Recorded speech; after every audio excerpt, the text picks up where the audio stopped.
what does SWAID do? SWAID, I should say.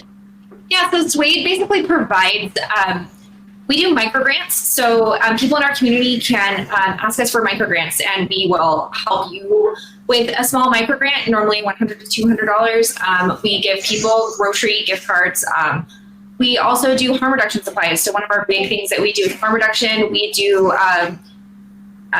Plan B, condoms, internal condoms, clean needles, Narcan. We do alcohol prep pads for cleaning things out. We do all these kinds of harm reduction supplies for our community. And actually, we pretty much give those harm reduction supplies to anybody that needs them. We don't do means testing or actually ask you to prove that you're part of our community. We want to make sure that people are safe. Of course, everybody knows that there's like it's not just our community, it's the entire United States that has an epidemic of this problem. And pretty much nobody's doing anything about that. We also have like fentanyl test strips, things like that, that we're giving out to people. We just really want to make sure that like not just our coworkers and people in our community can stay safe, but that everybody can try to stay safe and be healthy and that we can just kind of like love people. In terms of the mutual aid and the grants helping out in terms of, Plan B or other contraceptives and protection, have you guys had any additional obstacles since Roe was overturned a few months ago, or more requests on that front? We've had tons more requests. There's a lot of people who are really freaking out, really afraid that they're not going to be able to get this. There's people that want to stockpile this in advance because they're afraid, like, what if in my state I'm not going to be able to get this, or I'm not going to be able to get an abortion later, or what if they outlaw Plan B? There's been tons of people who've been writing in emails, and I'm Ava, and I handle a lot of the requests, and so many of the requests that come in say, can I please get supplies? I really need to have an advance provision because what if we can't get this in the future? Yeah, absolutely. Ava, I'm curious to your perspective on mutual aid as the means in which to do this, as opposed to, I don't know. I mean, I don't know if it's unions or just like what else comes along with, and because you guys and you guys aren't in the same locale. I know you serve, and maybe tell us, how wide you serve, but there's a cohort of people, and I'm curious as to like what that does in terms of like building some type of solidarity and where you think that might go with those folks. Well, of course, we didn't coin this phrase or come up with it, but we do say amongst our group, mutual aid and solidarity, not charity. And I think mutual aid is great. It truly does build up the community, and it makes people feel cared for. So oftentimes when people are in like a situation where they need help and they try to reach out to a charity, they have to go through so much, and oftentimes they don't even get what they need. And a big part of mutual aid is taking what you need and giving what you can. And, that's how we function. That's how we run. That's how we assist so many. How much, I mean, I imagine like, part of the difficulty with charity from folks who are in the sex worker community is that you're going to get judged, and there's going to be some type of like roadblocks that are put up because you work in the sex industry. I actually think the biggest problem is saviorism. Like there are these charities or whatever, but their only goal for the most part is saviorism, to move people out of an industry where they are able to make money or able to earn. Or there are many people that choose sex work, and I'm not saying everybody does, but there are many people who choose sex work because it accommodates their disability, because it allows them to work while they have children, because it allows them to work a flexible job. There are many people who work these positions because what works for their life. And there are people out there who say, hey, yeah, if you want this help, how about you go through our Christian-based rehab? Or we're only going to help people who want to exit the industry, things like that, because their goal is to move people out of the industry.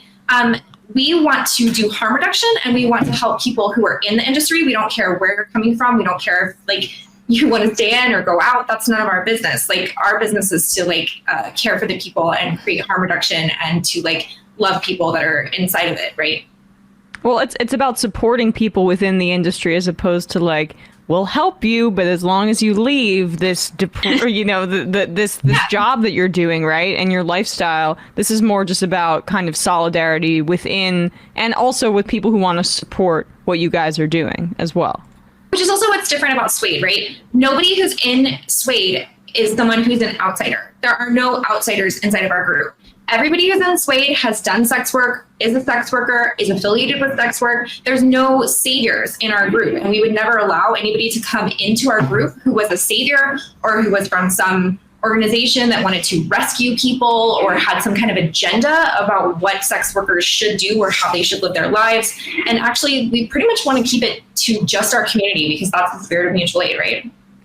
Xander, where does this lead? I mean, aside from it being, you know, it being supportive of folks who are in this industry, and perhaps, you know, over time grows and the type of support and harm reduction that you can do increases in terms of numbers and in terms of resources.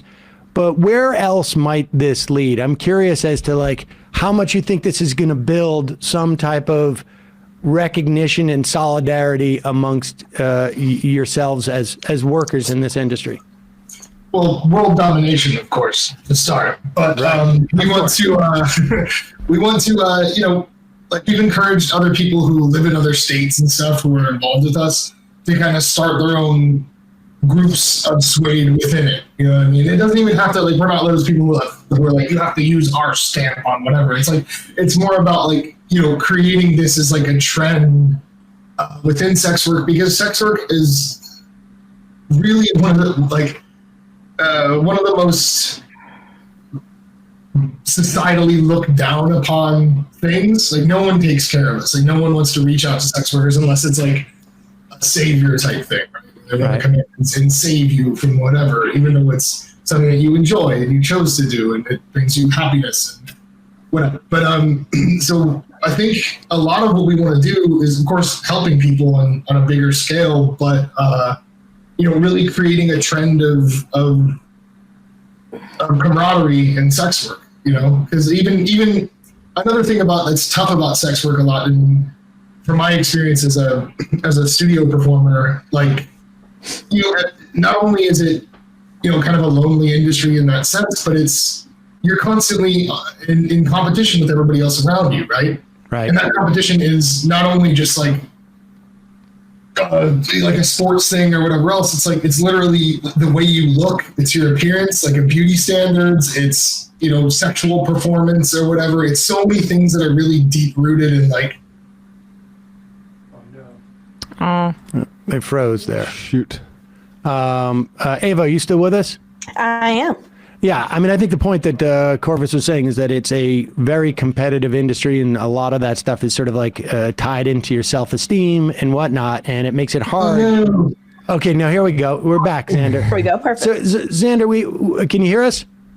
Yeah, we got you. Okay. All right. Yeah. So you were saying, what it sounded like to me you were saying is that, you know, so much of the competition in the context of the work you do is a function, it cuts right to your self-esteem. And so it makes it harder to develop these sort of like this camaraderie and the solidarity with your fellow workers. Yeah, was any of that coming through? Sorry. Yes, no, all of it. I mean, I think, you know, we got just the right about there. I was like, am I just bombing here because everybody's holding completely still? I like, it was like, I don't relate to this. Like, sorry. No, it's a good point. And so, Ava, let me just ask you, in terms of like reach, like how at this point have you heard from people? Like, how far across the country are we talking? Like, how many different communities around the country have started to like avail themselves? So you're asking like how far our reach has gone helping people, yeah? Yeah. So it's gone pretty far. Of course, we don't do this for recognition, but I'm so proud of us as an organization. We started just, you know, helping people in Las Vegas, and now we have helped people across the United States.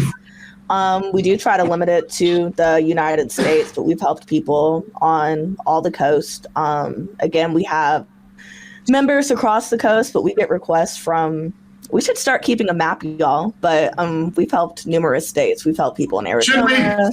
Yeah, we should. We've helped people in New York. I know we've helped people in Oregon, Florida, all across the United States. I think. I wonder if there's a state that we haven't done a request from at this point.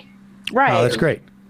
Well, listen, where did, if folks want to help, I guess presumably contribute, 501(c), or are needing help, where should they go? So we have a website. We are swaidvegas.org. And we have a contribute link there. We have an Amazon wish list. Our Amazon wish list is filled with harm reduction supplies that we need. We take 100% of donations because this is the spirit of mutual aid, right? We are completely volunteer run. So nobody gets paid in this organization. Nobody makes any money from our organization. Nobody gets paid to run it.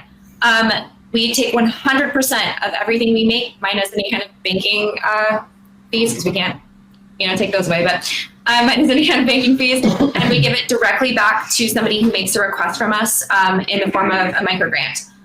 Also, of course, 100% of everything that we are gifted as far as, we love getting internal condoms and clean needles and fentanyl test strips. We give so many fentanyl test strips out right now, and those literally save people's lives.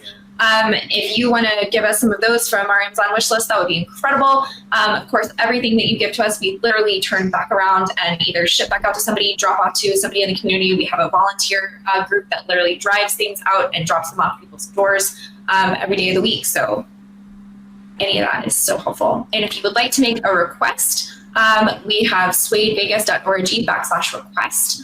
And we do limit requests to sex workers, so people inside of our community. So, if folks are interested in setting up their own mutual aid for, I don't know, their community, or whether it's like a sort of a in real life community, or a more of like a geographically spread around, are you guys open to getting requests on just the best practices? Heck yeah. And also, we would love to talk about that. We have actually gotten so much help from other mutual aid organizations, especially at the beginning of the pandemic, about this. There's so much information online about how to do this and how to set these things up. We kind of have a lot of these resources also bookmarked for people if they're interested in reading them, but we would 100% talk with people one-on-one about how we're doing it. I mean, I won't lie to you, we're kind of like building the plane as we're flying it, but we would help anybody who's at the kind of starting point, right? And lastly, let me ask you this. I just got a question on the IM. Any issues from like local authorities or, police, law enforcement as to, they have a problem with, I don't know, putting out fentanyl strips, or I have no idea what it is. Okay, so I would say no one's come to us directly. It's not like we have like a physical office, and we've never maintained that kind of space, and we probably never will, because I think it's a waste of money. But the one thing that I would tell you is that with our sister organization, we tried to pass a law a couple of years ago in the legislative session where we said if you believe someone is a victim of trafficking, you should not arrest them inside of the state of Nevada, right? Seems like a really simple law, right? You shouldn't arrest trafficking victims. But everywhere in the United States, trafficking victims are arrested. In case you don't know this, even if somebody believes that, even if the police think that they are a victim of trafficking, they will arrest them. They will take them to jail. They will give them a criminal arrest record for the rest of their life as a victim. And so we said, hey, we think this is horrible. Like, please, like, all we want is this law.